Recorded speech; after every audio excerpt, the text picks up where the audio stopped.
మనీషా పంచకం.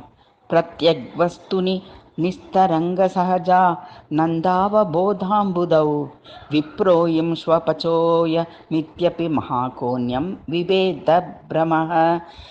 కిం గంగాంబుని బింబితేంబరమణౌ చాండాలవీతిపయః పురేవాంతరమస్తి కాంచనఘటీముత్కృంభ యోర్వాంబరే జాగ్రత్స్వప్న సుషుప్తిషు స్ఫుటతరాయాం సంవిదుజృంభతే యా బ్రహ్మాది పీలికాంతతనుషు ప్రోతా జగత్సాక్షిణి సైవాహం న చ దృశ్యవస్త్వితి దృఢప్రజ్ఞపి యాస్యస్తి చేత్ చాండాలోస్తు సతు ద్విజోస్తు గురురిత్యా ఏషా మనీషా మమ.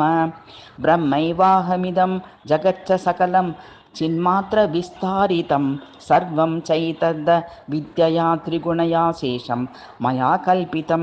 ఇత్తం యస్య దృఢామతిః సుఖతరే నిత్యే పరే నిర్మలే చాండోలోస్తు సతు ద్విజోస్తు గురురిత్యేషా మనీషా మమ.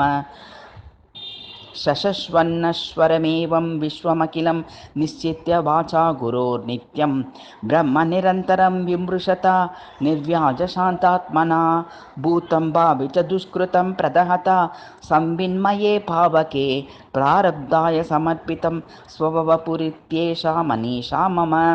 యా త్రియంగనరదేవాభిరహమిత్యంతః స్ఫుటా గృహ్యతే యద్భాసా హృదయాక్ష దేహ విషయా భాంతి స్వ तो चेतनाः ताम्बासैः पिहितार्कमण्डलनिभां स्फूर्तिं सदा भावयन् योगी निवृतमानसो हि गुरुरित्येषा मनीषा मम.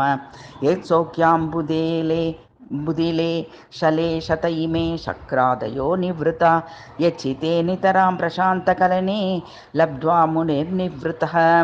यस्मिन्नित्यसुखाम्बुदौ गलितधीर्ब्रह्मैव न ब्रह्मविद्यः कश्चित् स सुरेन्द्रवन्दितपदो नूनं मनीषा मम. दासस्तेऽहं देहदृष्ट्यास्मि शम्भो जातस्तेंशो जीवदृष्ट्या त्रिदृष्टे सर्वस्यात्मनन्नात्मदृष्ट्या त्वमेवेत्येयं मे धीर्निश्चिता सर्वशास्त्रैः.